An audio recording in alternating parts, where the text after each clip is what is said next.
I'd like to thank EFSA for having me here and for giving us the opportunity to give our point of view. Obviously, from the nursery's point of view, there is not just one point of view. There is not a unanimous point of view, because the point of view is highly correlated to the distance from the Xylella areas.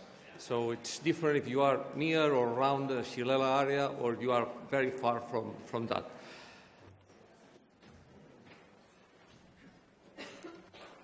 Just to give you a picture, you have seen too many tables, so I'm going to summarize that in our organization we have 20 different countries, European countries. We have more than 26,000 nurseries, growing plants on around 120 hectares, and a yearly production value of over 7 billion euros. 7 billion, just remember that data. Obviously, the biggest countries, the biggest production countries are the largest countries, being Italy and Germany, the most important.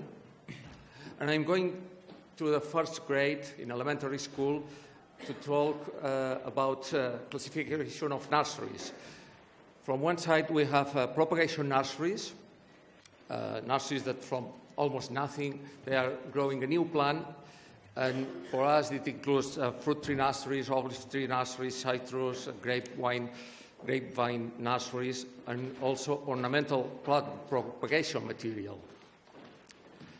And we have plants for planting, finished plants nurseries, that would be plants that have been grown in the nurseries for 1 year, 2 years, 4 years, many years. Although it's also a subjective thing, because 1 month's finished plant may be another month's young plant. And you'll see this now. Uh-oh. I pressed the wrong button. Sorry. For propagation nurseries and also for herbaceous or perennial plant nurseries, we can have protective facilities, insect-proof facilities to prevent Xylella, as it was mentioned here. And I'd like to just give you a figure that if more or less it's just a rough estimation, 30% of the species grown in Europe are possible host plants of Xylella, and if the cost of the protection is at least 10 euros per square meter, it's going to cost to cover this part of Europe 3.6 billion euros. Just a picture. So it could be double or 3 times or even more. And I'm now going to show you what is a nursery from the nursery stock point of view of woody plants. This is a nursery in German. This is also a nursery. Those plants could be affected by Xylella, are not small plants. It's not easy to cover them. This plant is a big tree, obviously. This is in France, in Catalonia, in the Netherlands, grown in the field, in the soil. We have also container-grown plants in nurseries, many different varieties, many different species, all together in the same nursery. You can have hundreds of varieties, small plants, higher, old plants, all in the same place. And I'm going to briefly talk about international trade. We are scared about introducing pests from other continents, and I'd like to make just a point that we are in 2016, we imported a value of 44 million euros of nursery stock, being Germany, France, and the United well, I mean, this is from outside the European Union, but internal trade is much more important, and Germany, France, and the United Kingdom are the largest importer countries from other European countries. And we are exporting more than 10 times more than imports, more than 480 million. And internally, in the European Union, the largest exporters are the Netherlands, Italy, and Germany as well. And going back to the Xylella issue, it was a threat that was identified in our organization, and in fact, nurseries everywhere are scared of it because of the disease and because of the regulations that accompany the disease, that try to control the disease. And about the Xylella, I'm going to summarize very easily that an infected nursery is a dead nursery. A nursery in a demarcated zone is a commercially dead nursery. A nursery in a region with Xylella is a commercially endangered nursery. A nursery in a country with Xylella, and it happens easily, see how their exports are blocked. He cannot export anymore to other countries. And internally, many nurseries are afraid of being sued by a customer or by a neighbor if they supply plants with Xylella on it. So how do we see the near future? And this is not a mistake. Well, we see some light, thanks to you, at the end of the tunnel. And we also can say that the Xylella-free nursery is also an opportunity. And this is possible thanks to all of you. Going to each of the sessions, we realized that it's a very complex situation, but we were very pleased to hear that we need made-to-measure solutions. This is a good point, of course, and obviously we think about nursery management because we need our own solutions. We need fast detection kits, tools, to quickly detect the disease. We need to know the susceptibility of a species and cultivars because we have, on our nurseries, must take decisions what to plant next year, what to introduce. And we also like to know for how long Xylella has been among us, because it could improve the control measures that are now taken. I was impressed by the genomic analysis. You are capable of finding anything, and it could help us even as forensic analysis when an outbreak occurs, even for prediction to forecast new host species or new host and places combinations.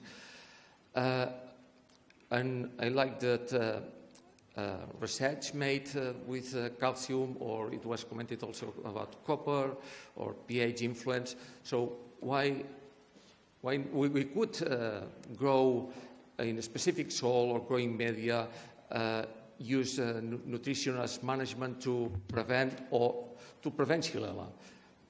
Would that be possible? Oh, sorry. About host plants and resistance, well, there are some promising cultivars of vitis, of olive trees, but we need to start breeding programs for all host plants, even for ornamental plants or native plants. Rosmarinus, lavender are native in the Mediterranean area. What would happen if all of them are infected in the future? I have a question. Should nurseries avoid tolerant cultivars, or should they be restricted just to contaminated regions? And I'd like to thank once more EFSA for the database, but I'm not happy enough having it updated every 1 or 2 years.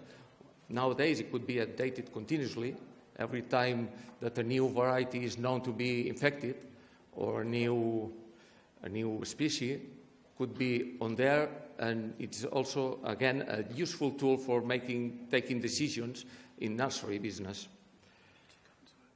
Okay. Thank you. We have some hope on control. Peptides, I was impressed about the peptides, but we are also worried about authorization and how to use those products in the nurseries. And I was surprised that nobody was working on thermotherapy. And we think it's now authorized in vitis, but why not in other plants? On vectors, it was amazing, but I point out that here we need to engineer insect-proof facilities that are affordable. We need to know screen sizes, what types. Would a wall only, because it's a question we usually hear, a wall only not covered with would protect plants from insects?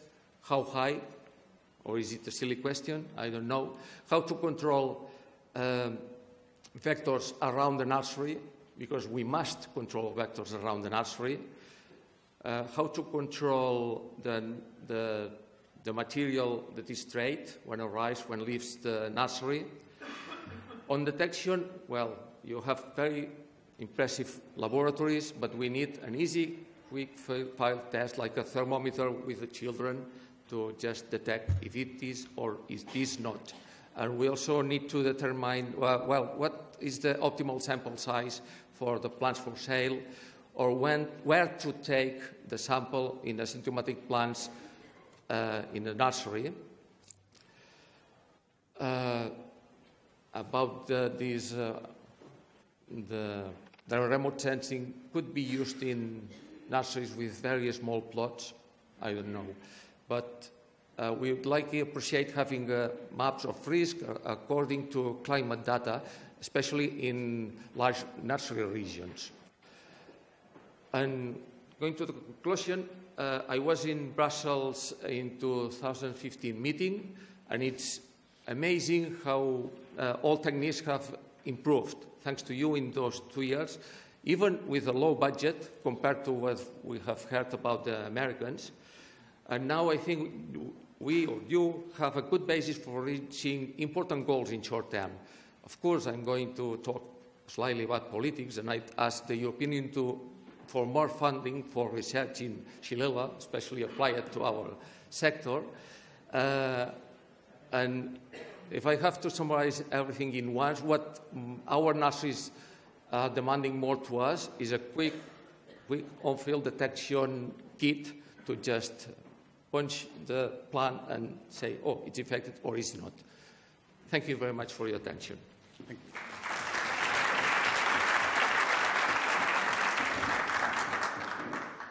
So then we go back to the first presentation that was on your agenda, and this is César González, who's going to be giving the perspective from the farmer. César is from COPA COGECA.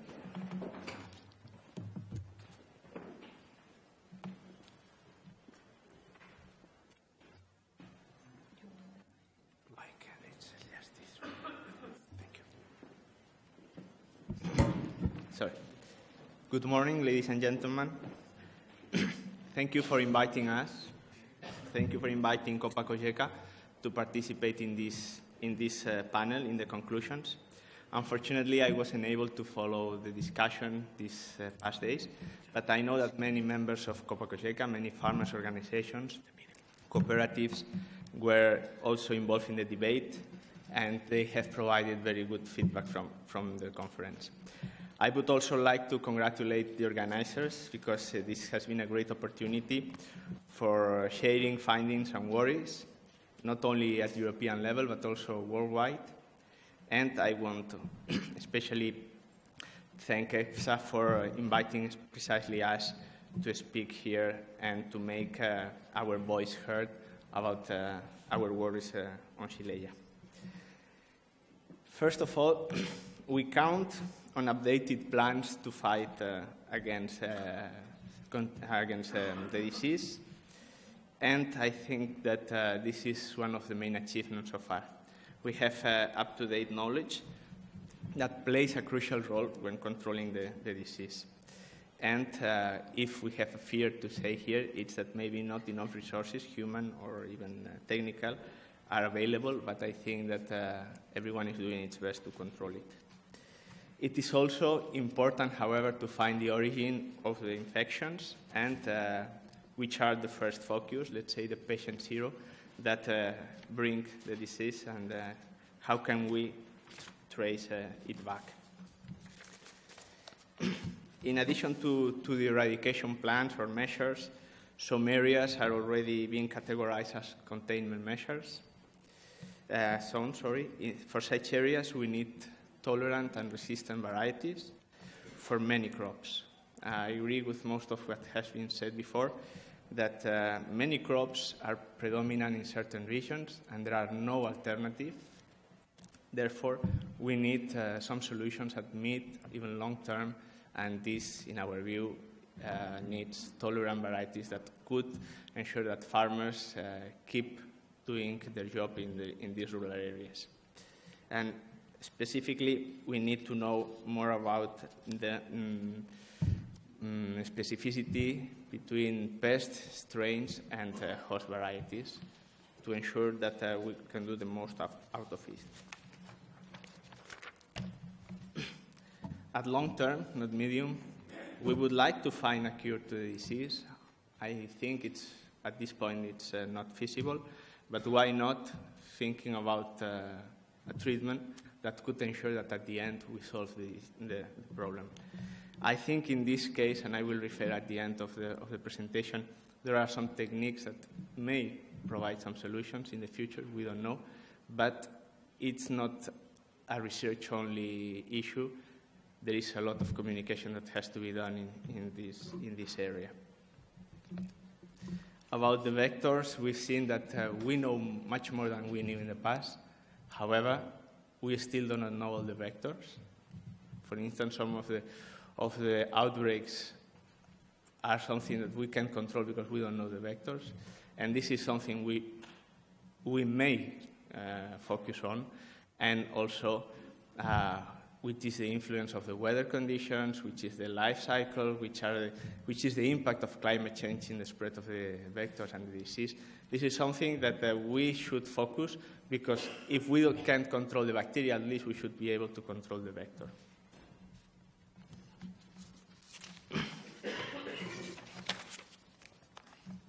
As my previous colleague said, we need good on-farm early detection tools. It's a must. We can't go once, twice, 3 times to the same parcel and find that it's negative, and at the end results that the parcel was contaminated.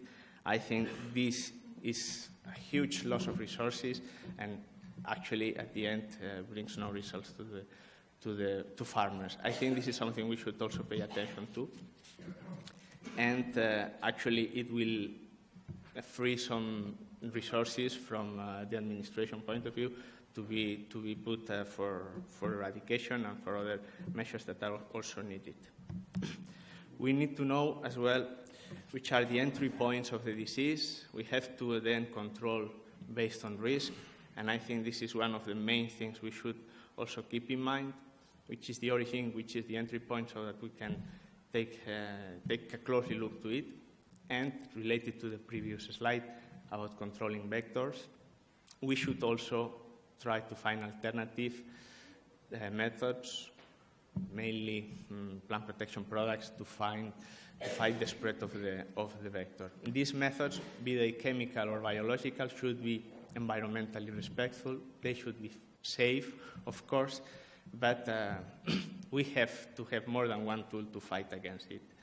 And I know that this is mainly for the industry, but this is something that they should also work about. Finally, I want to make some very concrete recommendations to express our point of view from farmers and agri-cooperatives. Of course, more research is needed, but it's not only to have more research, is to share this knowledge and to bring these solutions to the field. We'll need these solutions, these research solutions to reach the market. We need more solutions, let's say, on varieties, etc. but we have to also ensure that this is done in a coherent manner. I know that there are many ongoing initiatives, some farmers' organizations and some cooperatives are participating in several projects, EU projects, to find alternative and to better know about Xylella.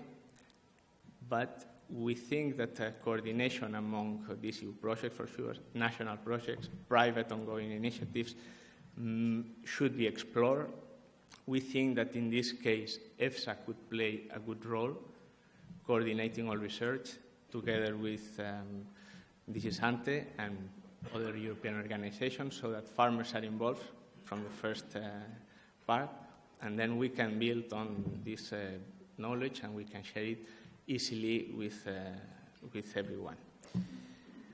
I want also to say that there are many public and private partnerships that could be explored. Farmers and their interbranch organizations may be interested in some fields, so why not using this opportunity as well?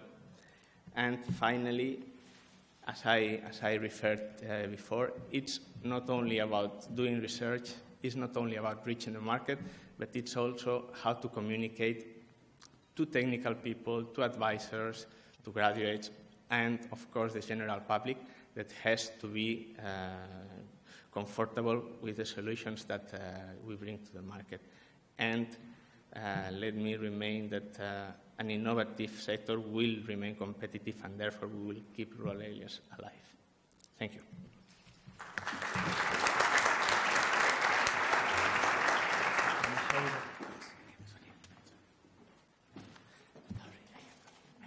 Okay then, so we're now back on the agenda, so we're coming to the third presentation, which is the perspective, or rather achievements and needs from the risk manager perspective. Arijs from the Commission, DG SANTE, is going to make this presentation.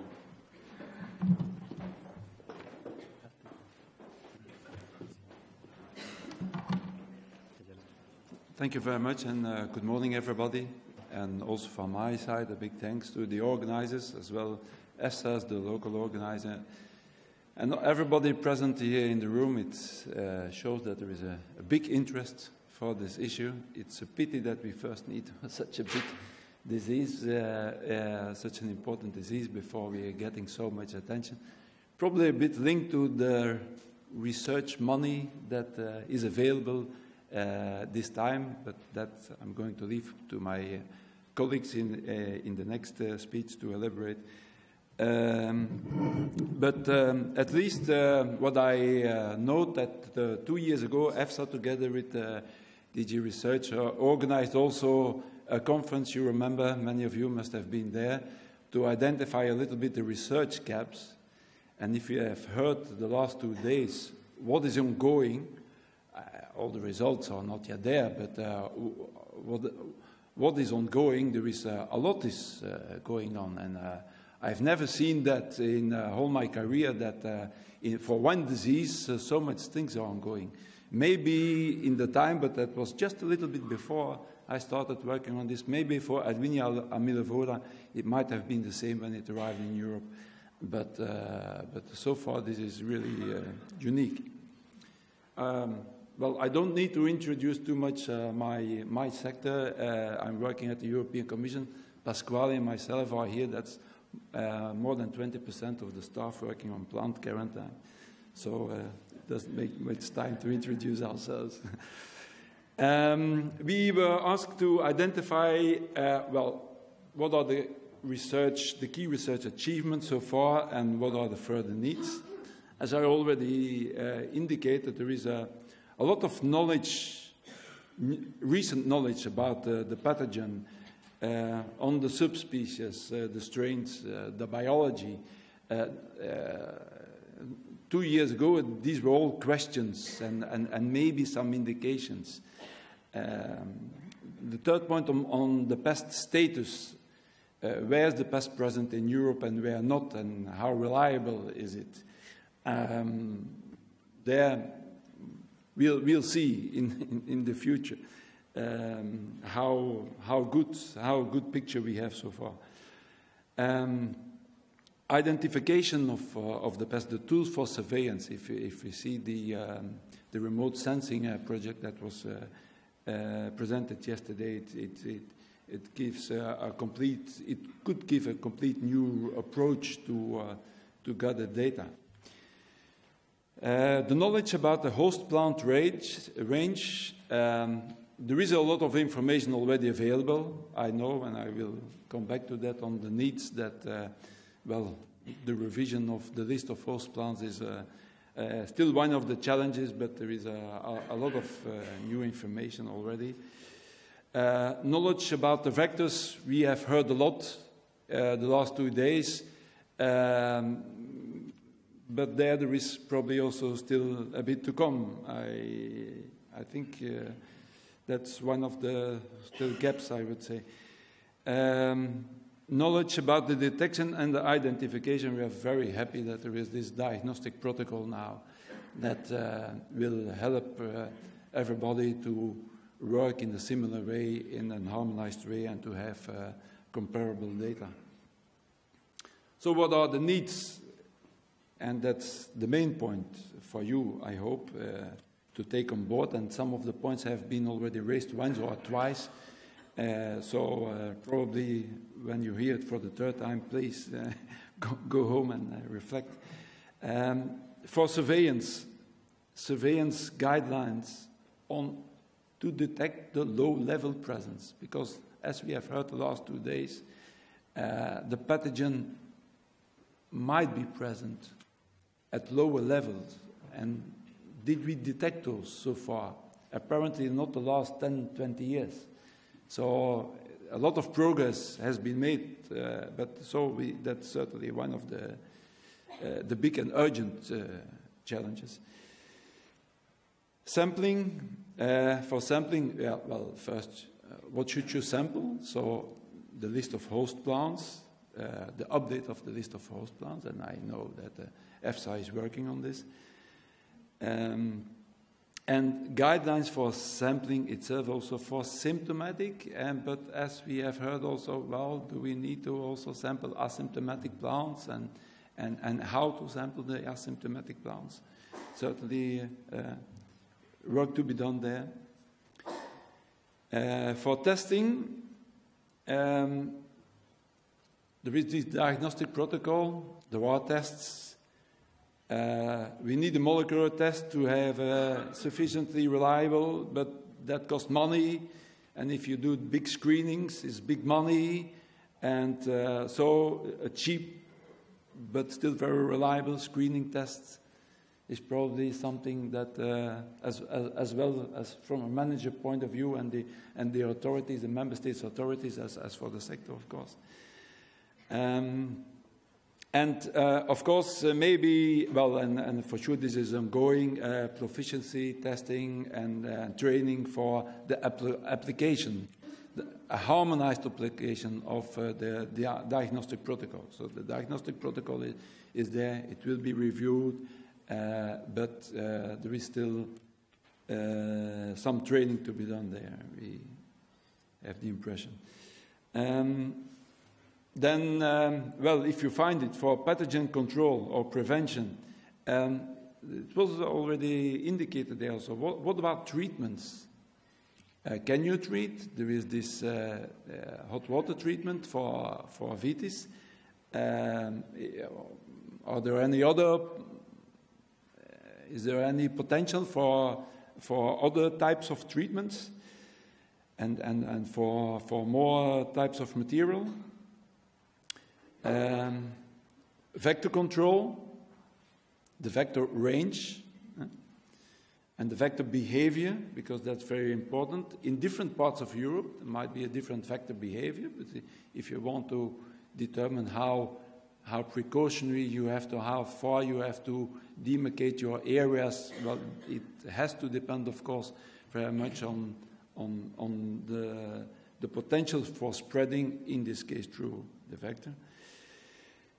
And also for the vector control, environmentally acceptable treatments. That's not an easy challenge here, but for sure, nowadays you see pesticides are more and more under pressure, and whatever, we are very careful when we advise about treatments, when we ask for treatments.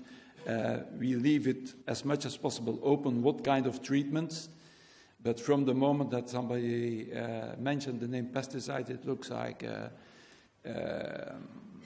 well, that you're almost a criminal, and there are the needs.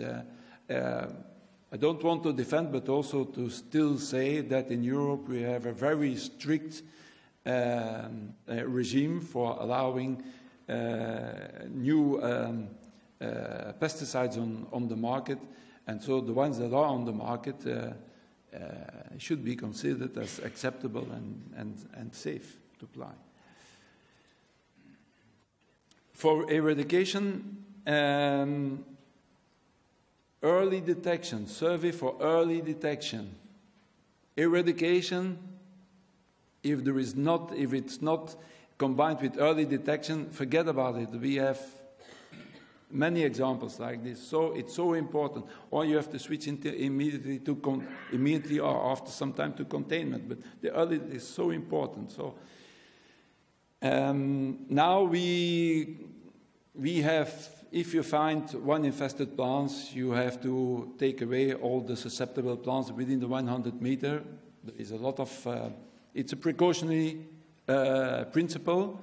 We are open for alternatives, but reliable alternatives, I'm not sure that we have them. We don't think we have them so far. So if there would be there. Then further away, the buffer zone size has to be based on movement and the potential of the vector. And there we are at the modeling, and I didn't react earlier on the modeling when it was asked about where are the managers here, so I kept quiet. I thought I can say something here now. For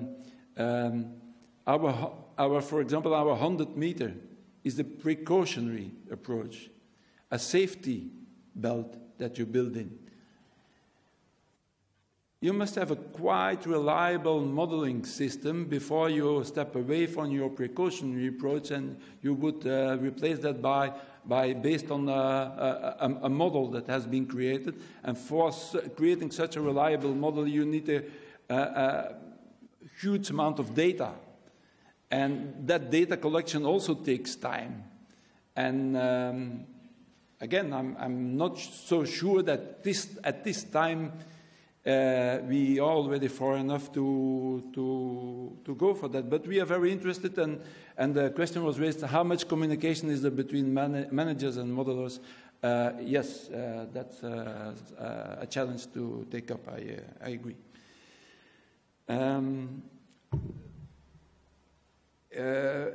After you have eradicated the plants, you can do some replanting with which plants, which are the non-susceptible plants that you can use for this. To be looked to that suits into the environment and into the local agriculture, etc. So it's not just a pure scientific question on which plant is susceptible, yes or no, but it's also an economic thing, an economic information that is needed. For containment, breeding techniques for resistant varieties, yes, in containment we agree that you can, and we have adapted our legislation that you can go use resistant varieties. The question about tolerant is, yeah, okay, tolerant is better than nothing, but yeah, it's always a tolerant plant still carries the pathogen. And last but not least, I'm not sure there is a lot of economic information. There is a lot of research, pure technical research on the pathogen and the vector, etc., ongoing. Is there enough research going on the economic impact and the social dimension? It was just touched upon very little. Maybe indeed there is still some field to elaborate. That's a little bit my contribution. Thank you very much. Thank you very much.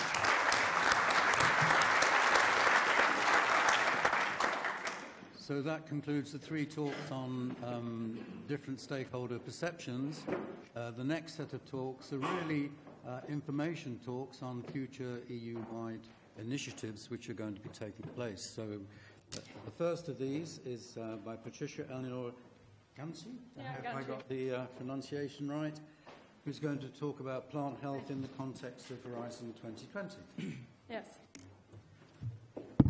Okay, many thanks for the introduction. I would like to talk about something a little bit different than you have heard so far in the past 3 days. Namely, I would like to talk about money available for research. So fresh from the press, we have just published our work program for the last 3 years of Horizon 2020. And I would like to tell you a little bit more about where you can find openings on plant and agricultural research, some ideas how you can bridge the gap in between research and practice. And finally, since 10 minutes is not a lot of time to present a €1 billion work program where you can find more information.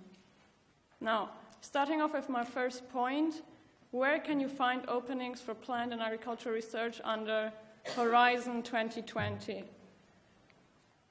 So how does Horizon 2020 look like? It's the EU's largest research and innovation framework program running from 2014 until 2020, and it's structured around 3 lines: excellent science, industrial leadership, and societal challenges. Now, some of them are rather perceived as bottom-up, such as ERC and the Marie Skłodowska-Curie actions, while others are rather top-down. Now, everywhere where you can see a star here, there are openings for plant and agricultural research. But today, I would like to talk in particular on Societal Challenge 2. So Societal Challenge 2 is on a lot of things. It's on sustainable agriculture, food security, marine research, and the bioeconomy. But today, I would like to focus on the call sustainable food security, which I consider the most interesting for you as an audience. But please don't hesitate to have a look in our complete work program into the other calls, because they're quite huge and there could be opportunities for you as well there. Now, sustainable food security. We have put €750 million on the table for sustainable food security. So what do we want in broad terms with this money? We would like that research helps us to produce more diverse and healthier food, that research helps us to increase resource efficiency and the environmental performance, that research helps us to understand the impact of climate change and design adaptation strategies. And finally, our research program is also going global with specific cooperations with Africa and China on the sustainable food security. Now, I've picked out now 4 topics for the next 2 years, which are of more interest for plant health. We have biodiversity in action, which is running in 2018 and 2019. It's a lot of money. It's 30 million in total. So we have the subscope A, which is on small organisms, big effects for plants. So basically, it's about the below-ground biodiversity and its interactions with plants, and it's not only about microorganisms, it's about the whole biota, so micro and macrobiota on the soil. We have integrated health approaches. This is one single topic of 15 million, so quite a big chunk of money. And this is about the integration of plant protection products. So as Harry just mentioned, which is a big issue for us at the European Commission or in the European Union, it's about the integration of plant protection products, advancing the assessment not only on plant health, but also on animal health, ecosystem, and it's also to strengthen the European scientific community on this. And this is why it's only one topic. New and emerging risks in plant health, something we had already in 2017 and we would like to keep. We consider it really important. So we will repeat it in 2018, 2019, and potentially also in 2020.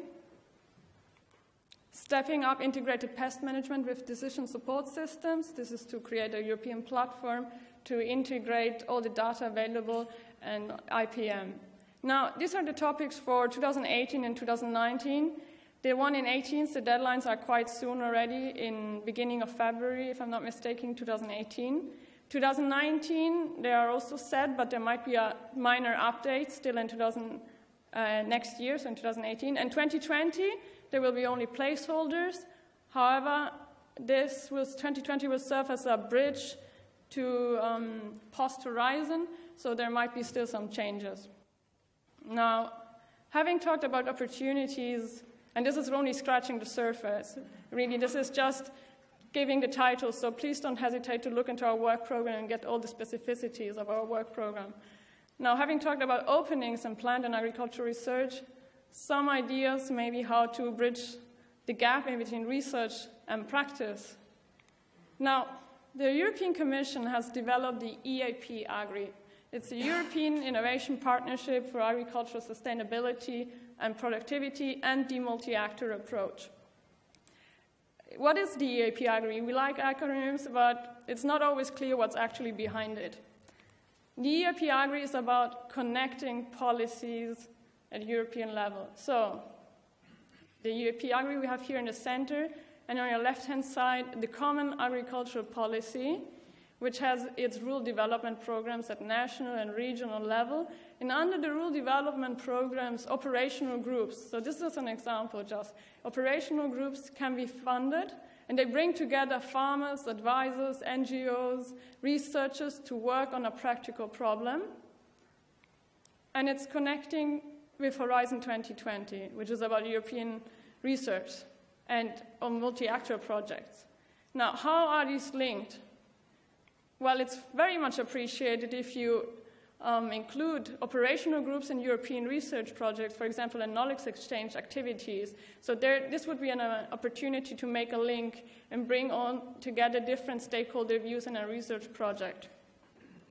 Now, you might ask yourself, how do I know if there are operational groups in my country, in my region? How can I find more about this? So where are we? 27 member states, so basically all of them, I think, except Malta and Luxembourg, took over this EAP AGRI and the rural development programs. So from 2014 till 2020, 3,200 operational groups are planned, and only 400 have started so far. So there's still a big wave of operational groups coming. We have 61 Horizon 2020 multi-actor projects, and this is supposed to build in the next year a growing and thriving network. Now, this was a lot of information on EAP AGRI, and it's really dense, so please don't hesitate to check out our website, EAP AGRI, where you can find not only information on operational groups, but as well on focus groups, on thematic networks, and you will find some brochures. Now, my last point, further information. So this is really just scratching a €1 billion work program. Where can I find out more? So the European Commission provides a lot of information, and I think these slides will be shared, and these are all interactive links. So please don't hesitate to check out the participants portal, to contact your national contact point that we have in every member state. And there's IT help desk, plenty of things going on.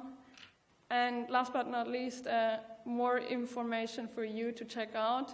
Don't hesitate to come up to me afterwards if you have any more specific questions. And yeah, thank you for your attention.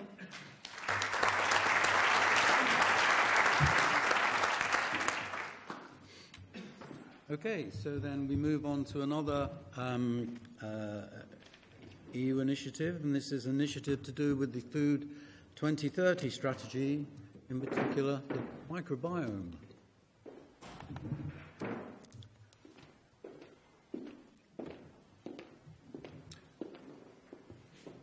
Okay, just to make sure. Good morning, everybody. My name is Razvan Anistoroaei. I'm also from the European Commission. I hope you hear me. But the directorate I represent here is DG RTD, and that is research and innovation. And Eleonora, or Patrizia, has actually explained a lot to you, explained much more hands-on things, offered money. Interestingly, yesterday I met a participant in the lunch break, participant from the United States, and he did not really know a lot about the European Commission, how it works, but one thing for sure he knew, that we have money. So let me see, because Patrizia already introduced you a lot of how we give money and what the money will go within the next 2 years on. At the Bioeconomy Directorate, and more specifically the AGRI Food Chain Unit, which is my unit, we have been working in developing a strategy which is actually called a Food 2030 strategy. And this came in the context, in the larger context of how to integrate food systems approach, because food is so important. Food industries, not only primary production, but all around the food employs like one-fifth of the European population. Food is so much in the center of everything if we think culturally, socially. Of course, food is under challenge, considering that we have an increasing population which is estimated to rise to 9 billion by 2050. At the same time, of course, there is need for much more food. This food production is requiring more and more energy, more and more water. As you can see, it's estimated that 70% of the water is used for food production in all the chain. At the same time, we do have a problem with overweight and obesity worldwide. Europe is also very affected. Like 1/3 of the population, or even more in some areas, is overweight or obese. At the same time, we talk about 10% of the population which is malnourished or goes hungry to sleep. And then we do have some of these sustainable development goals which are proposed by the United Nations, and there are a number of 17. What relates to food systems, we identified at least 11 goals. And the idea now is to create a strategy that will be more systemic. It means, since food is so complex, and food research probably is even more complex. This picture is only for demonstrative purposes. You will not understand anything just on the first glimpse, and I will not have time to explain it to you. It's just to illustrate how complex things can be in the food system production. And if we think of the food systems, we have primary production, like for instance what Patrizia has more or less talked about at DG AGRI, but we have a lot of other processes. We have processing, we have packaging, we have distribution, logistics, human health, and of course the food and feed waste. And how can we actually have a more holistic, more systemic approach, and how can we actually utilize research and innovation to address all these needs at the same time? So we should not only focus on food production in particular, we should not focus only on processing or packaging or human health, although there are dedicated research for that, but look more holistically and look how food and the primary production of food can directly influence, let's say, human health, how primary production can mitigate climate changes, how primary production can mitigate waste management, and so on. So all this is meant to be done in a sustainable, resilient, responsible, diverse, competitive, and inclusive. And I know these are a little bit political words, but they actually make sense, because we want to be sustainable in terms of framing ourselves within planetary boundaries. It has been mentioned a lot, the pesticides. How can we get rid more and more of bad pesticides? How can we bring more research and innovation and find alternative models to eliminate and exclude that type of things, to be more resilient, to be responsible in terms of being accountable, being ethical, being transparent, because we know that the food industry has a problem nowadays with the way it's being regarded from the consumer. So all these have to be, and of course, inclusive, to have all actors, all stakeholders involved in this process. Now, if now I jump from one, which is the strategy Food 2030, that means integrated food systems approach, into the microbiome. And this is probably closer to your hearts, because you are more scientists here, and probably you all know what microbiome or microbiota stands for. It's the community of microorganisms that live in a defined habitat, let's say. Whether it is soil, whether it is in the roots of the plants, or in the trunk of a tree, or whether it's on the skin of the animals, or on the skin of human guts, wherever, this is the microbiome. I was pleased to see some of the posters presenting some research on microbiome. I just took a picture. There were several, and I didn't have time to include them. But for sure, if we think of alternative ways of addressing problems and needs, including Xylella problem, we should definitely consider that microbiome in itself is an opportunity. So you must regard this as an opportunity, because now we have a lot of technological breakthroughs. We have a lot of technology that enables cheap sequencing, cheap analysis of the microbiota.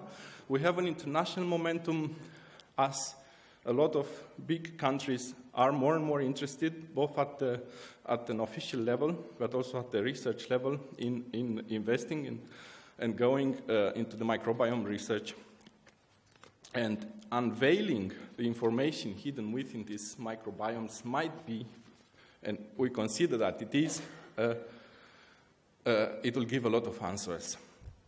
So if we go back to how microbiome research can be shaped on the food systems approach, of course, again, we take everything in the food systems, from primary production to the food production to the environment, to the water, and you will find a piece of microbiome, which is quite large. And researching that, due to the interest of the EU, which within the next framework program, within the next, what Patrizia has presented, pretty much 2018-2020, is investing over 100 million dedicated to microbiome research, which is expecting to better align and make more coherence of what research in microbiomes could provide for the future of Europe, and of course coordinating these cross-cutting research efforts. And again, we go back to our food systems approach. Plants reduce pesticides use. They already mentioned in the aquatic area. Of course, water pollution, which is a problem in the soil, fertility improvement in the animals' health and welfare. Of course, you are more interested and more focused on the plants and soil, which are related to the plants, but overall, it has to be thought more holistic and global. And the microbiome so far is pretty much described or considered and provide proper applications in 1% of the cases. So just think not of the 99% of the rest, but just think of 10% more, how much this can give us a potential and opportunities.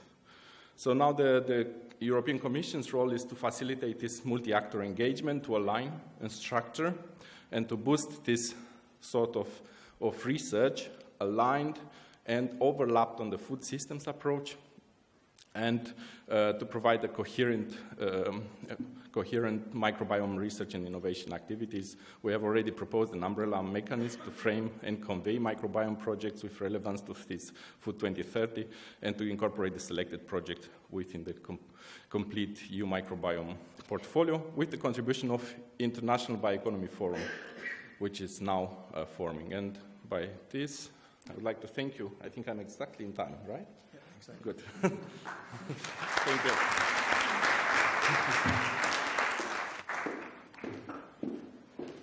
Okay, so that took us up to 2030. We're now going to have a presentation from EPO, which is going to describe the Euphresco Strategic Research Programme to 2022.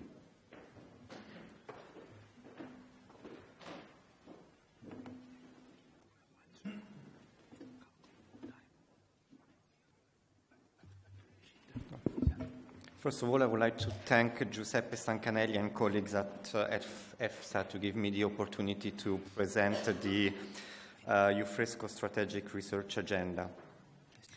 So what's the Euphresco Strategic Research Agenda? It's a document that was published in spring this year.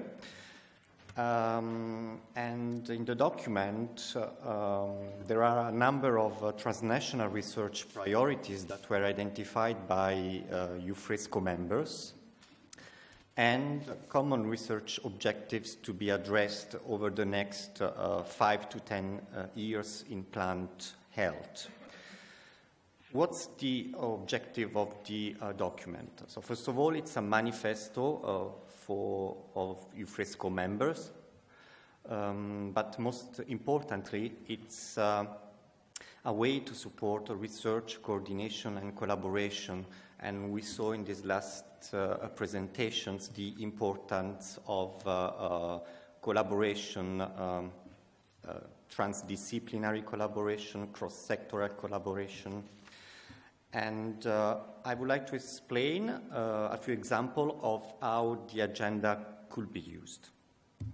So, of course, the first use is by Euphresco members. They are in front line to use the document, and the idea is that the national plant protection organizations, the program owners, and the program managers in the more than 50 countries worldwide that are members of Euphresco can better shape their national research agenda in order to find synergies and avoiding overlaps based on the strategic research agenda, but they can also use it to better guide the transnational collaborations.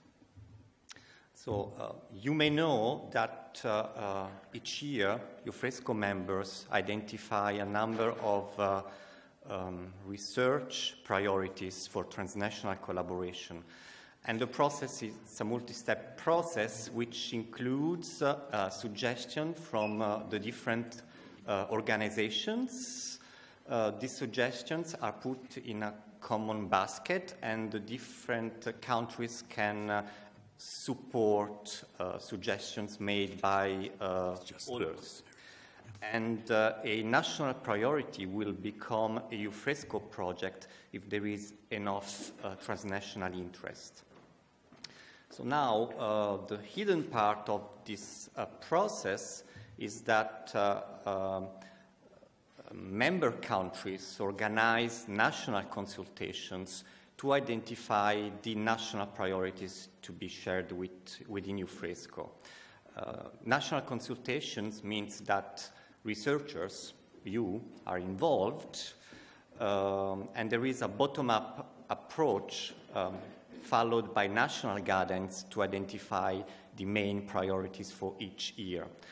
And so one use of the Euphresco Strategic Research Agenda is to help you as a researcher to establish links with Euphresco National Contact Point and provide suggestions on what can be the future of national and transnational research projects. And you can obviously also propose yourself as the leading coordinator for that activity. There is then another level, which is the higher level of using the Euphresco Strategic Research Agenda that is in the framework of the EU-funded project. So we saw the nice presentation from Patrizia, and so there is now this new Horizon 2020 work program with a number of topics focusing on plant health. If you have read the topics, and I'm sure that you have read, because there are 70 million euros that you can apply for, you have noticed that these topics are pretty broad. The Commission really leaves you the opportunity to express yourself as a scientist. And so what you are going to do in the next months is to write the proposal with your consortia and to submit it for evaluation. You will explain your objectives, you will substantiate why you have chosen those objectives, and this is where the Euphresco strategic research agenda can come. You can use the agenda to demonstrate to the Commission that the objectives that you have selected are transnational objectives of interest for a large number of countries. And so your justification should have a higher values to the eye of the reviewers. I do not have the time to enter into the details of the Euphresco strategic research agenda, but I would like to present just 3 examples on the contents of the document. So the first objective is to explore the use of remote sensing technologies to support surveillance and detection activity. Last afternoon there were a couple of presentations focusing on that. The technology is ready. The technology allows early warning, allows prevention of expansion, allows to survey location difficult to reach, and these are multidisciplinary approach. Another objective is to test and validate the use of volatile organic compounds for early detection and pest management. We know more and more about the interaction between the host and the pathogens. We understand and we identified hundreds of volatiles, and we can use the technology for early warning, for pest management, and it can be applied in situ. These are just some of the disciplines that can be involved in this objective. And to conclude, the in situ approach is very important. The presentation from the European Nursery Stock Association stressed the importance to give the stakeholders a tool to be used in the field. And this is why there is a full objective in the Euphresco strategic research agenda on on-site detection and identification of diseases and pests. And there are technologies like next-generation sequencing, LAMP, lateral flow devices that already now have the potential to be used in the field. Just to talk about NGS, the advantage is that it allows the identification of multiple infection, identification without a priori knowledge. And there was a presentation from the microbiome. NGS can be used to better understand the microbiome. And so these are just a few disciplines that should be involved to tackle these objectives. So I would like to invite you to consult the strategic research agenda on the Euphresco website, contact your national contact point, or contact me if you wish to have more information on how to use the document and how to engage in transnational collaboration. Thank you very much for your attention.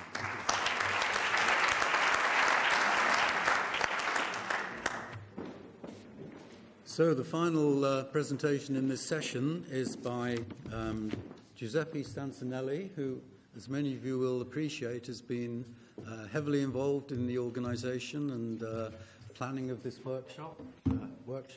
meeting. And I think we need to extend a lot of thanks for him for his activities in this area. This meeting is going to be the first of several, and Giuseppe is going to say a few things about this particular meeting and possibly what lies ahead in the future. Thank you very much for this nice introduction. So, yes, I'm talking about this meeting and the next. So the first thing about this meeting, the very important aspect of this meeting is that this is a meeting organized in cooperation. It's not EFSA only organized, but it's EFSA together with the two Horizon 2020 project Ponte's factors, with University of Balearic Island, with Euphresco, which is coordinating also plant health research, and with the G Research.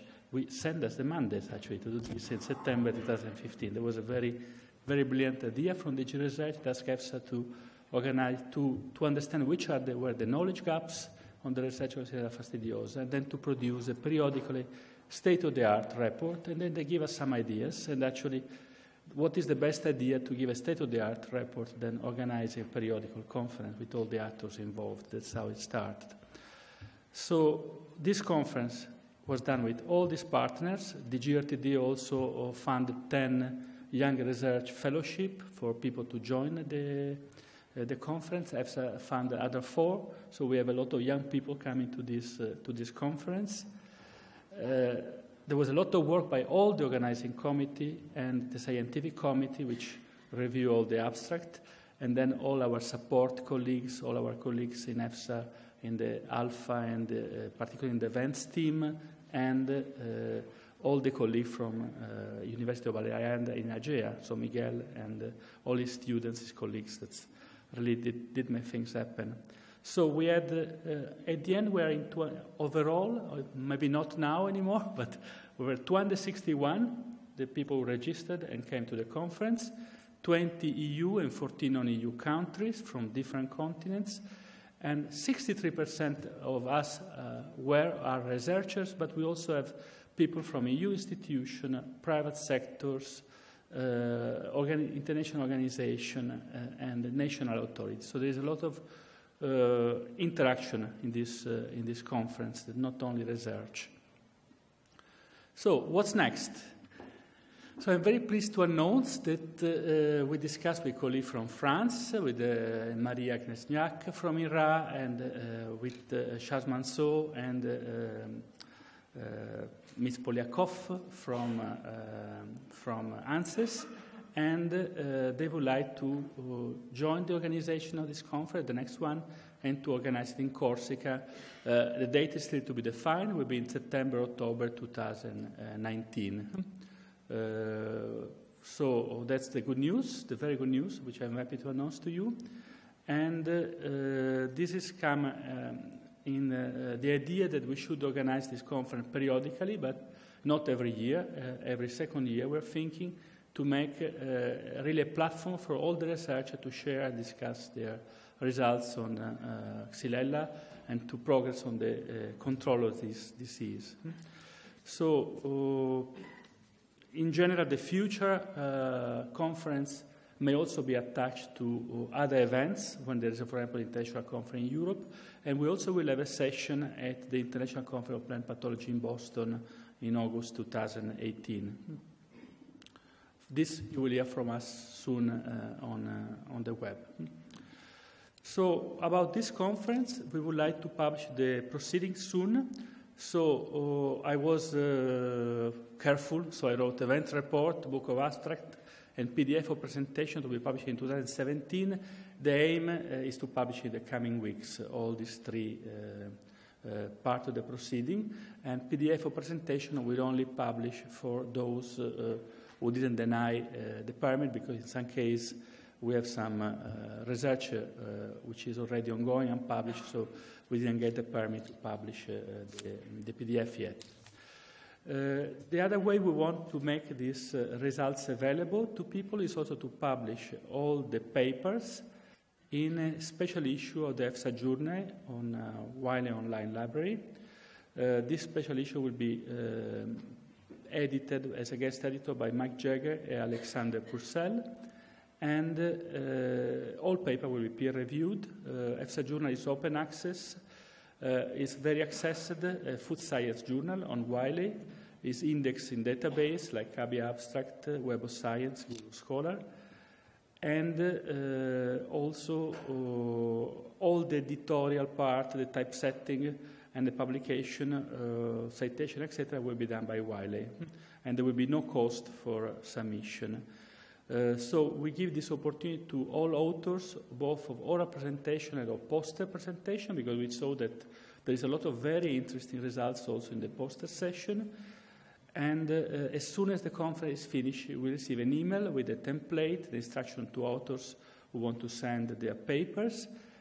But we ask a confirmation, so we need to know who is interested in this publication. So we will ask you to confirm by the 10th of December if you are interested to submit a paper. And in that case, we would like to receive all the paper by end of March next year. So we give some time for this. And this will be published online, and we will publish gradually. So as soon as a paper is peer-reviewed, we will publish, and then we'll continue in enriching the issue.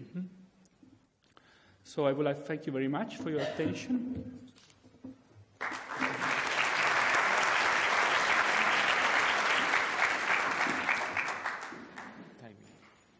Okay, thank you very much, Giuseppe. So we start a little late because of tea break issues and also the first speaker.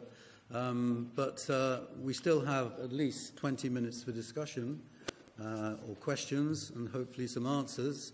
Unfortunately, the COPA COGECA representative had to leave. But other than that, please direct your questions to anyone of the panel who's sitting up here.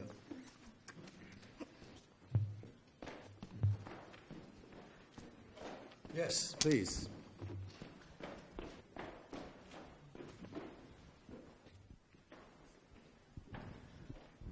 Thank you, Chair, and thanks all the all speakers. Well, what I learned these days, but I'm also asking the support of other people that have said the same thing, that we need an holistic approach. And I've also heard, about the holistic approach that the Commission wants to give. You said about this food security approach, which really calls for an holistic, vision, in which also the problem of Xylella should be or could be included. So this is very holistic. I would like to suggest that this approach would also be reflected. I look at Stancanelli in this case, because I've been triggered by what you said. Would suggest that this approach could be also included in the next coming events. I just give an example.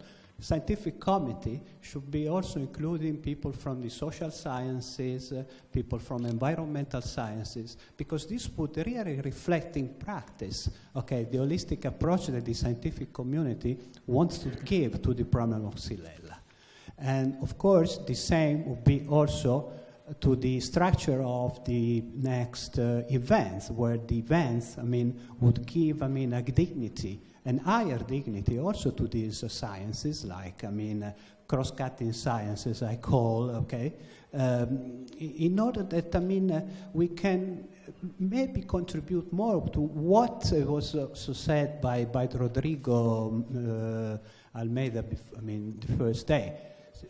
Now it's a question of really being interdisciplinary and try to really put forward a real holistic approach. But a real holistic approach should start for both the scientific community as well as the institutions, like European Commission, EFSA as well, just to tell us, look, just do it like that, okay? This is it was not a question, it's just a suggestion. Thank you.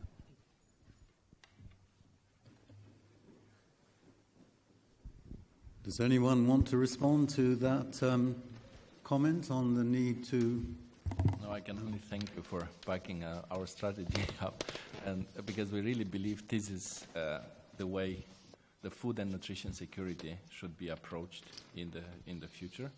And you as scientists have a very significant role in this big chain.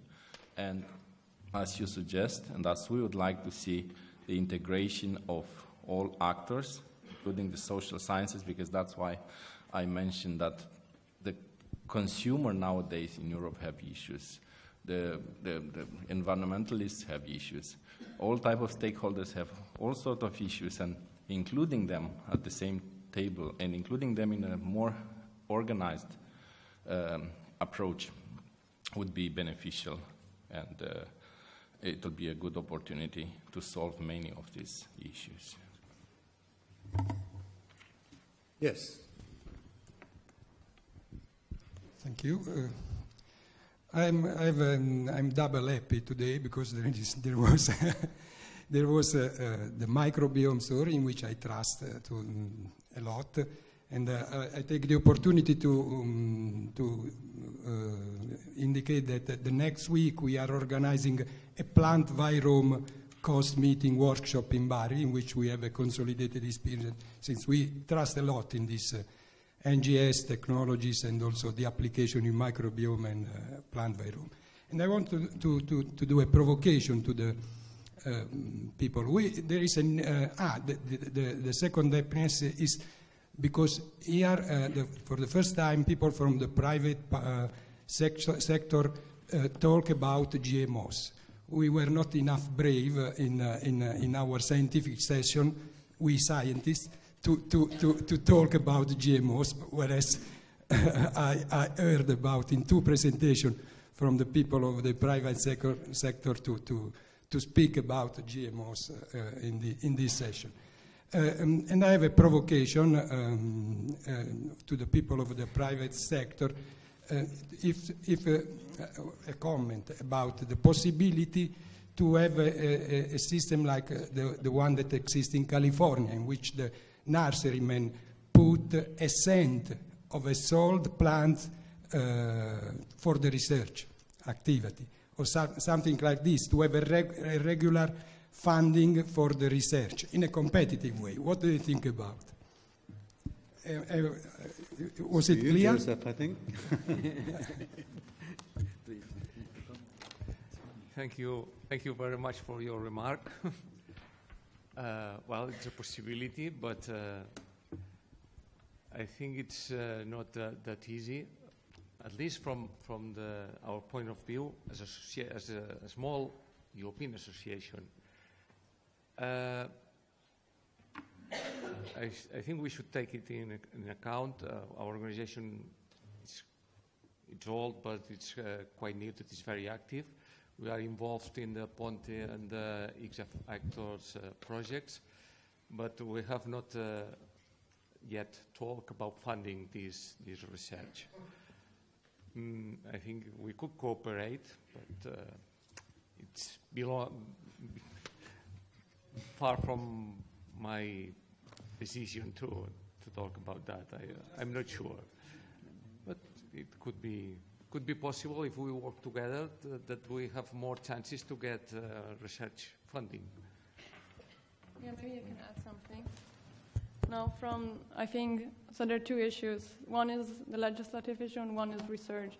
And basically in European research, as I presented, it's a challenge-based approach. So we actually don't define at all with what means you reach the objective. Okay, so it could be classical breeding, it could be modern breeding technologies. It's open to the proposal to suggest which means it would use. Yeah. And I'd like to add that at regional or national levels, it's already done. Some organizations, nursery organizations, are already funding the research. Yeah, for example. There's one at the back.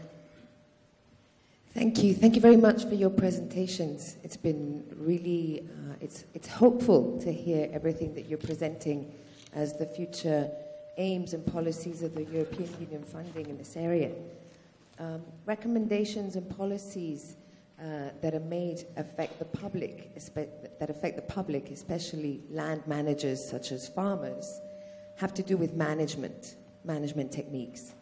And also caring for the microbiome, as you were mentioning, so important, also has to do with management techniques.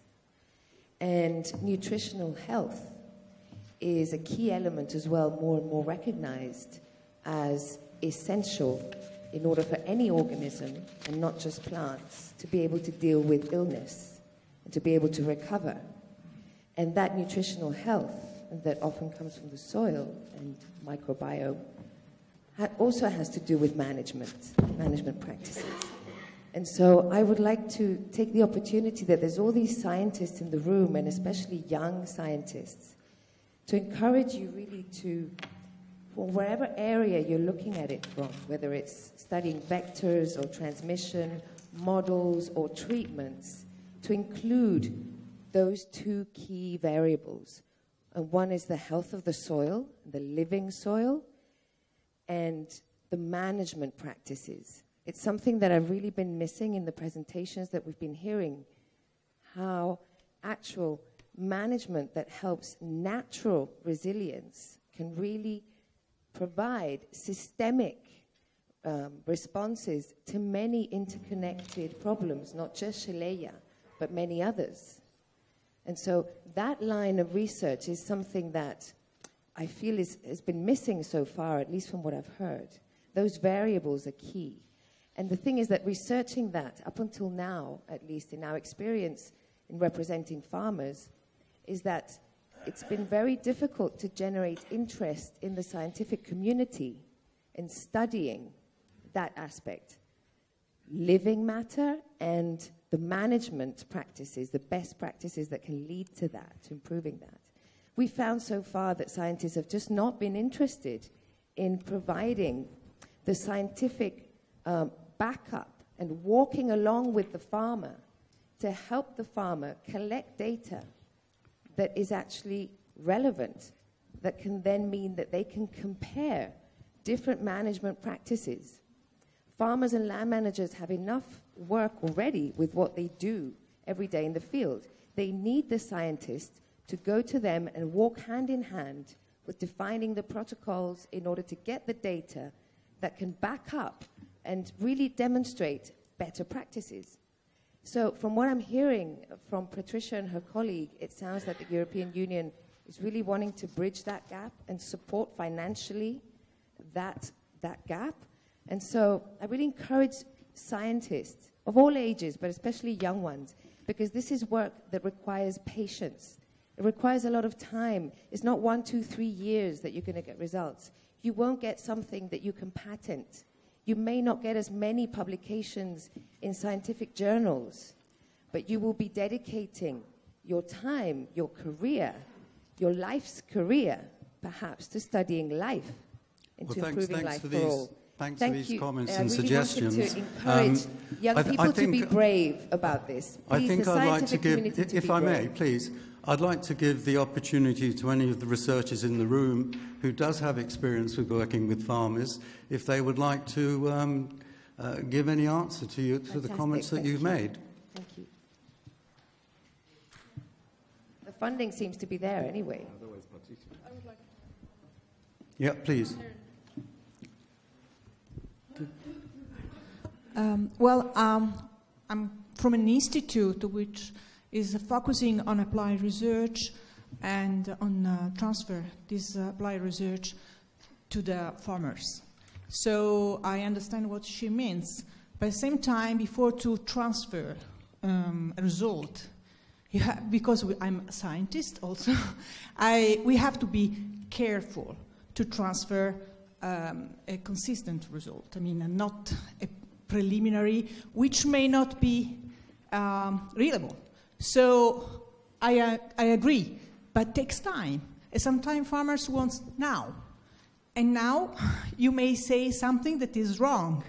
And they can suffer economically if they do wrong. So we are suffering this in Apulia, because you are making experiment with, for new results, and then if you tell to somebody, they apply soon without any reliable results. So, okay, yes, we have to transfer, but after, be sure that what you're transferring is reliable. Thank you. This is the problem. Can I add something on this? Yes, please, Patrizia. Yeah, many thanks for these 2 points. I think they were very valid and very interesting. In the Commission especially, we would like to emphasize it's not only about transfer of knowledge, so one way, but it's actually 2 ways. It's also learning from the farmers, so it's a knowledge exchange. So we try to avoid the term transfer.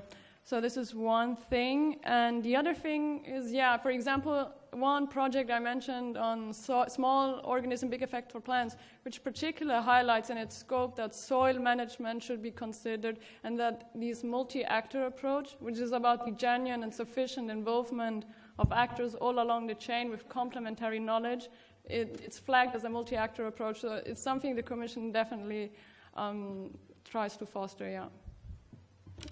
Thank you. Yes, there's... No? Yes? Just to add my voice to Patrizia's, yes, I mean, and to Anna Maria. Of course, we need to transfer, but I mean, we need to participate. I mean, the participatory approach within the research has been is a problem, and it's a long-standing problem. And it's not a long-standing problem in Xylella only, but it's a long-standing problem that we have in the different fields of research. So the more participation of the stakeholder, the better from a certain point of view. So I fully agree with what has been said, okay? But this has got to be reflected not only by the scientific community, but also by funding agencies, for example, and the institutions we have in front of us today. Because you have to help us also in really trying to put forward something more concretely on the sheen, okay? Because sooner or later we have to go there. We have to go to this, to take this decision of getting together with the stakeholder for a participatory research, deciding together what to do. And also with the other countries, because we should avoid to be too much EU self-oriented, because in the case of Xylella, we learned that the barriers, okay, are not very well known today. Okay, and we don't know what the situations are in other areas, in other regions outside Europe, except those little small countries, little number of countries, okay, we have dealt with today, in these days. Giuseppe said, well, we had 14 people from the non-EU countries, as I remember, or if I was wrong. 14 countries, not 14 people, countries. Sorry. Now, the question, 14 countries. The question is it enough? Is not enough? Should we go further? Should we really look at, I mean, more largely? And leave maybe also this Europe prospect, okay, which sometimes can be, I mean, can be an obstacle in the research. Thank you. Are there any further? Yes, I think there's one there. Yes, Ernesto. Yeah, in the case of, or in the example of transfer, I think we have to add an actor which is very important, is the plant protection sector. So the industries that are producing or should produce new compounds and new products to fight against the problem. So I think that this is very important.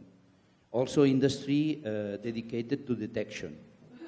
So of course we should address to farmers, to cooperatives, but don't forget this sector as a transfer, because if not, our technology will not arrive never to the system of production. Okay. Thank you. Yes, please. I'd like to add that from the nursery's point of view, we must keep our plants clean, absolutely clean, but we need the tools. And we need the tools from the industry, as you said, but we also need the authorization from the authorities to use these tools. So thank you very much for your remark. Okay. I think we have time for one more comment or one more question, especially if they're related to the research needs which have been outlined by the stakeholder contributions to this session. Yes, please.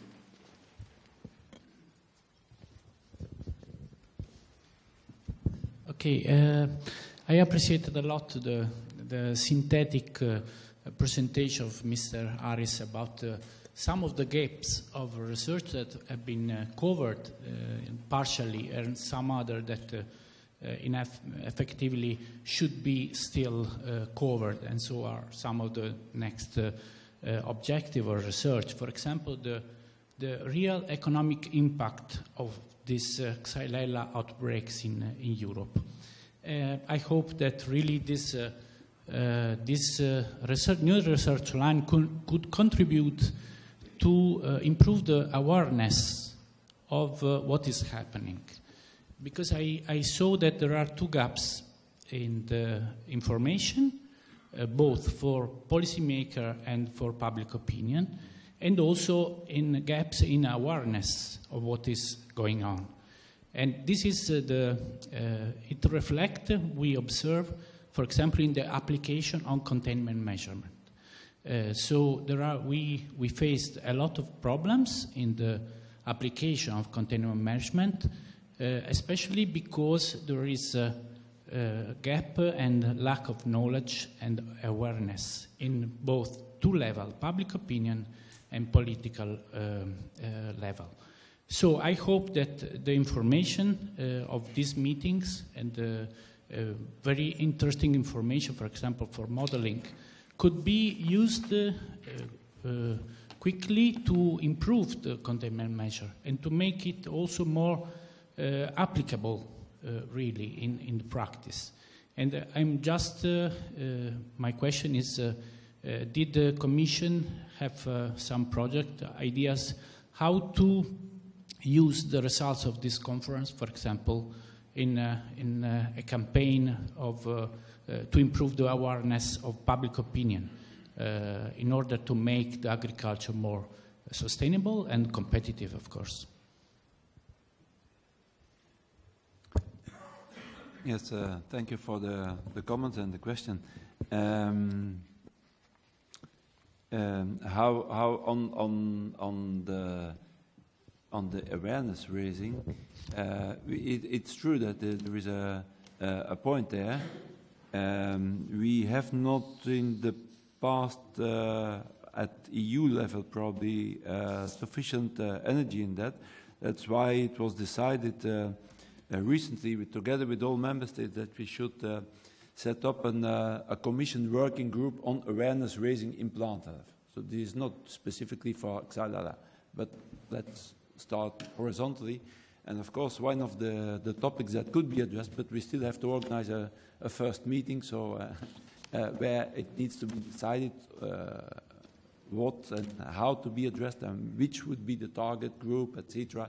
But we are going to take an initiative at short time. That will be first meeting to be planned beginning of next year, where we will bring together also the stakeholder representatives and in the way, so the sector together with the member states. I don't think that from Brussels side we can directly cross the gap to the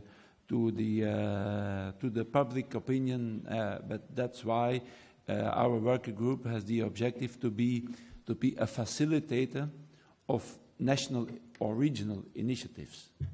That would be our objectives. So to coordinate and to ensure that what is happening, that maybe one can learn from the other. Material that exists in one area can, by translating and by collaborating, may be very easily used somewhere else, and the other way around, in a way that you have an optimization of all the efforts that are done. It's not that we have a specific budget for this. We are just going to take the initiative and to start working. We will see, and we will of course need the sector to help us to guide what topics to start with, what is the target public, etc. And another thing that I would like to mention, because you say what about in containment areas, etc.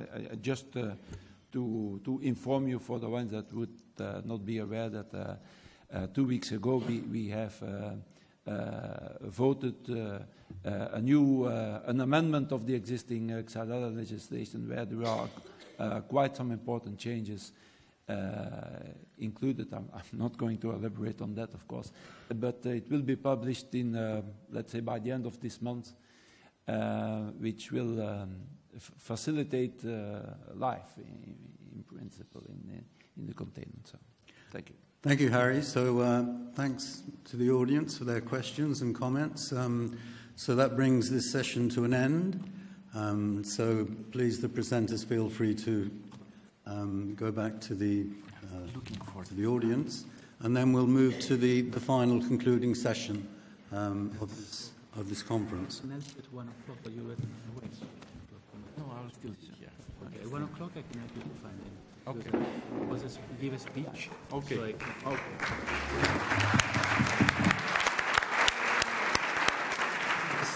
stay here. Okay. Okay. Good. Because I mean, it's in his own interest to sign this document. So. We call on board. You do a speech and then we close. So we're still on board. Oh, we're still on board. We're on Yeah. time now. Yeah, So one. just myself and Sandra. Only you two. Oh, then you call. And because there's no questions, Yeah. and I'll ask. Okay, good. I'll ask Yeah, perfect. Yeah. Miguel, isn't it? Miguel.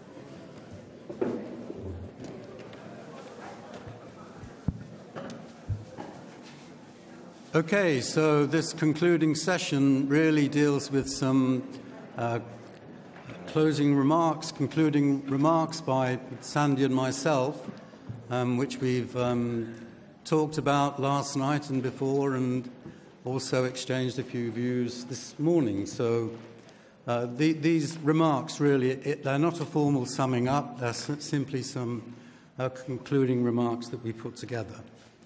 And I'm going to start off with this slide, really, which refers to the theme of this conference. And the theme of this conference is finding... Is the control room? Maybe on the other side, behind it. Ah, hidden. is finding answers to a global solution. And Concluding, I'll take it forward.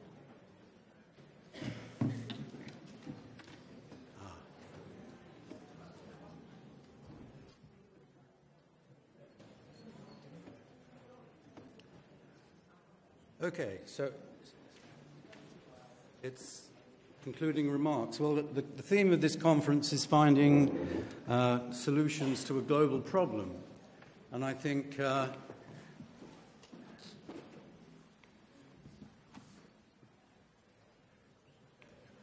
going to have to see. You have to stand up there. Yeah. And, I mean, the first thing I would say that the composition of this conference certainly reflects the global challenges that are presented by Xylella.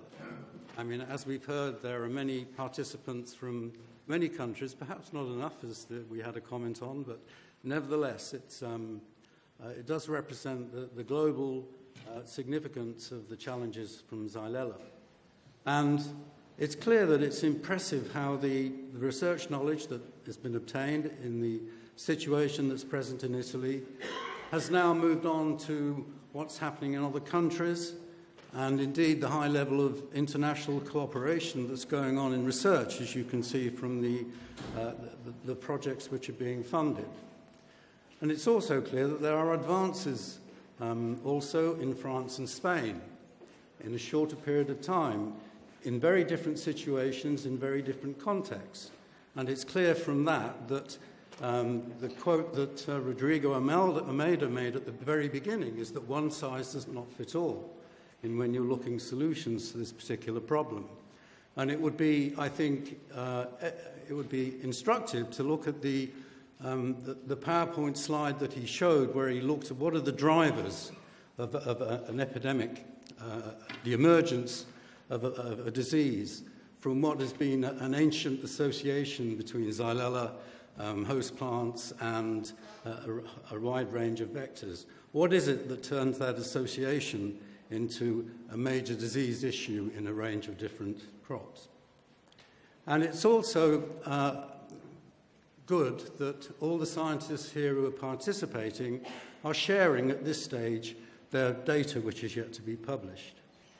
And the last point I wanted to make in terms of the complexity of the system that we're dealing with is that the impacts are themselves complex. It's not just on production and landscape, it's also, there's an impact on the trade of plants, and obviously, as we've heard, also on human society in the broadest sense.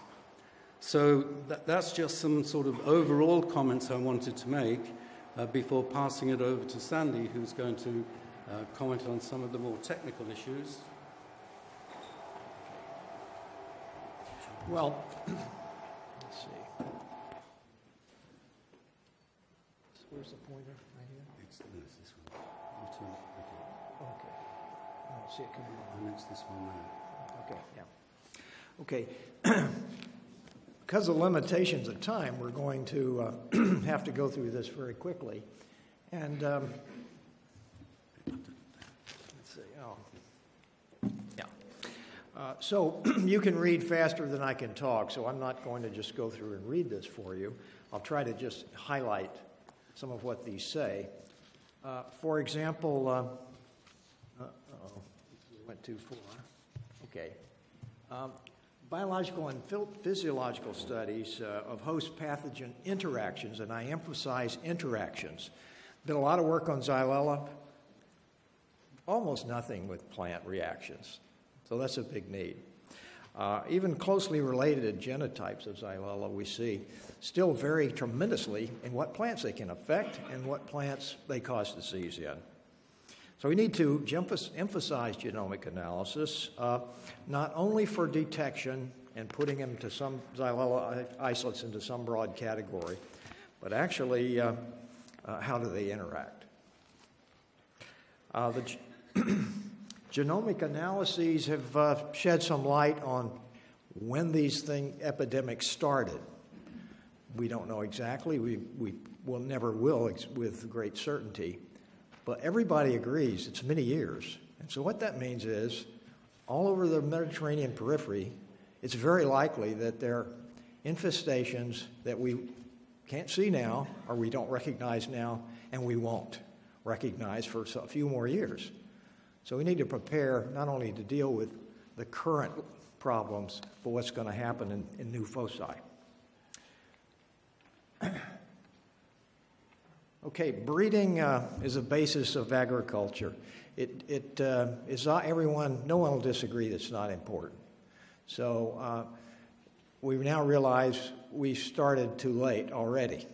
So, and not only olives, almonds, all other crops that might be affected, we need to do some work on and start some, and they're all long-term. We learned that.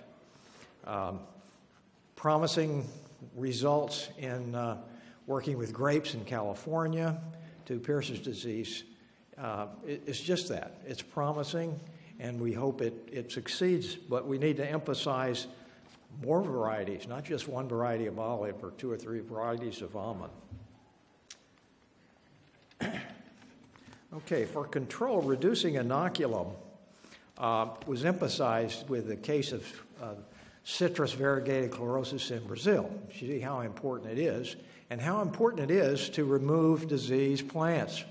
The olive epidemic looks like a CVC type of model, exponential growth, and that indicates the trees are important parts, sources of inoculum. I would say we're not just at an early stage. We haven't really started yet to work on control methods at the field level. Detection. I think we're being too short-sighted with detection. We've had PCR for 30 years. That's been very useful. It's been every year we get new improvements of it, but the sensitivity and limitations of it are very obvious. So the sampling strategy is important. Xylella is a bacteria. It's not in every part of the plant. Even diseased plants that have symptoms, there are parts of that plant won't have the bacteria. So that's a real challenge for detection. And I challenge you and others to come up with really new approaches, volatiles, remote sensing, and that can be with a camera pointed or a device pointed 3 feet away from the plant. And RNAs, quick, plant RNAs. They start changing that profile within days of being infected. And you detect that all over the plant, so that would be promising. Diversity of vectors in each different locality is quite obvious from just looking at the poster section. So you've got it from Greece, Bulgaria, Spain, different parts of Italy, and so forth. So that's a healthy indication, and I think people instantly recognize how important that is. In other words, prepare to understand about your vector's biology, not just their occurrence in the plants they like. You've got to go a lot deeper than that. There's been a lot of study on Phalanus, but we need to expand that because clearly there are other vectors that are important, and that varies regionally. Also, even within the species Phalanus bomarius, there must be differences in behavior. We know there's differences in the plants they feed on, for example, and there must be other important differences depending on the region. Models, let's see, I'm getting ahead of myself, so you're the next one. Sorry. You're on starting with seven.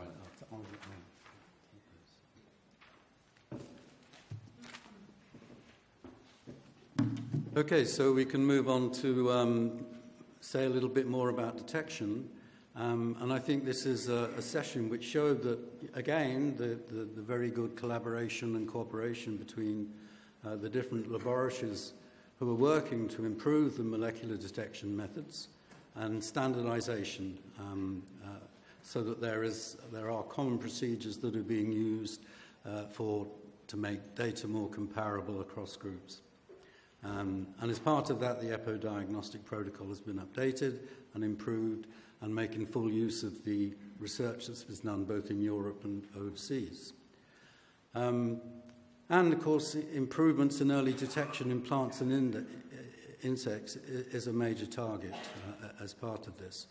One thing I would say, perhaps, and I'm sure many of you thought about this, the extent to which you need to go to even greater resolution depends very much on the purposes for what that detection is going to be put to. And in some cases, it may be that you're looking for the vanishing zero. What do you detect to the nth degree? And I think this is an issue that has to be faced at some point. Then let's look at some of the epidemiology, disease dynamics and spread. We had a range of different presentations in this set of talks. The remote sensing just illustrates how the technology has advanced and is improving at an increasing scale, it seems to us, and the ability to record Xylella infection in the landscape. And of course, we saw this with olive as the illustration, and we've heard the suggestion since that it might be used also in nurseries where you have large-scale nursery production. And even on the ground, early detection in olive plantations, how do you upscale from that? How do you draw inferences from that early detection? I think from the modelling that's been presented, it's clear now that most modellers recognise that there has to be a spatial dimension in their analyses. It's not just enough just to look at things happening in time. We have to look at the spatial components. And again, that came over quite strongly. And at various times, we've heard, and it's been commented on, that models, together with other information, can help to predict and also to understand the history of invasion. Then we had a session this morning on surveillance and control. And I think it's clear that if you look at surveillance surveys and samplings, you can see a sort of hierarchy of approaches here. And it's clear that surveillance strategies can be better targeted from the work that we heard described. What modelling has done is echoed what others have been saying for a very long time, and it's been repeated several times at this meeting. There's a critical need for early detection if removal of plants, in whatever way, is to be effective. Allied to that, it's also critical to better understand and characterise long-distance spread, whether this is human-mediated, whether it's other forms of accidental spread. It's really necessary to better understand and characterise it. And I think in this session also on surveillance and control, and it came up in this final discussion as well, it really is a major challenge to obtain buy-in from growers where practices, phytosanitary, removal of diseased plants, implementation of a buffer zone is going to be accepted and welcomed. So that remains a challenge that needs addressing. So just overall, just to repeat what's been said many times, the control of the Xylella is complex and needs to be tailored to each case. And it's a full understanding of the pathosystem, the pathogen, the vector, the host, and the environment, including the human environment, needs to be brought into this. But having said that, there has been, given the period of time that research has been going on in Europe, there has been amazing progress. But there is still a long way to go. And because of that, of course, long-term research is still needed in the broadest sense. So really, that's the final comments I would like to make. So I think before we close the meeting, I think we have one announcement.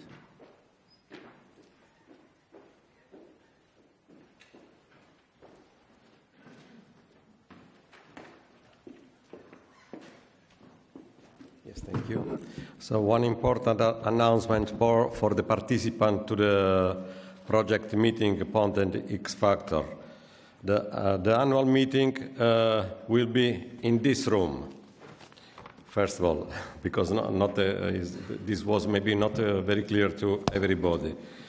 And there is a lunch that will be available for the participant to the project meetings. I know it is a little bit embarrassing, but but the financial official doesn't allow us to cover the expenses for lunches for not participating to the meeting.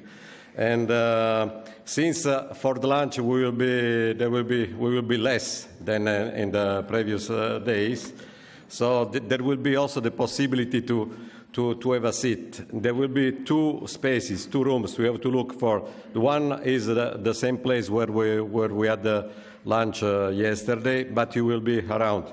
In addition, there are a few people that informed us to have a dietetic requirement, especially for gluten and for lactose. For those people, there is a special food, but please contact us to be addressed on where to find this food.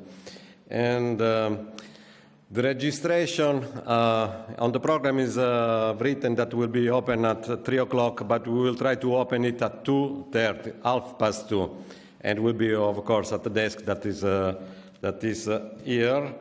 And I please take care that for the administrative needs, we need to collect the signature of all the participants. To the registration desk also consider also this. Thank you. Thank you. So then finally, to close the meeting, I'd like to invite Miguel Miranda to do that. And as he's making his way up, I'd like us all to show our appreciation to Miguel for the organisation of this meeting.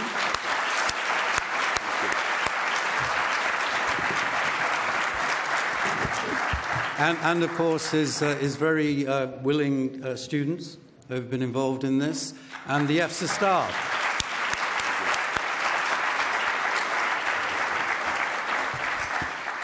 So you see how active our researchers. We are opening a meeting before closing this one, so we are really, really active. I just want to thank all of you for being here during this very intensive 2.5 days. I really expect that the meeting fit your expectations in terms of science. From my side, I learned a lot. We just recently, less than a year, get involved in this Xylella and the vectors studies. It was really a pleasure to know many researchers that you read on the papers, on the different scientific journals.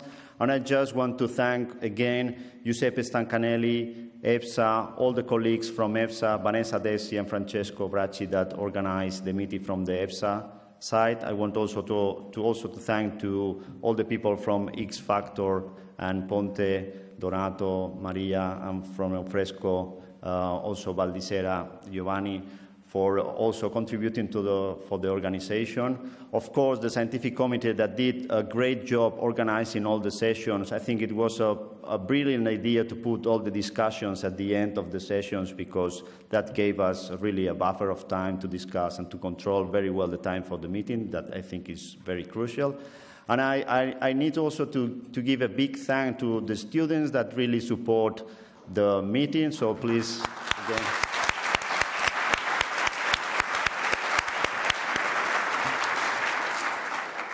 So finally, I think that it was a great meeting. I really hope that we will progress much more with research. Research never ends. We need always more research. And hope to see you all in COGECA in 2 years, you say, Giuseppe. So have a good trip back home, and thank you very much for being here during this day. Thank you.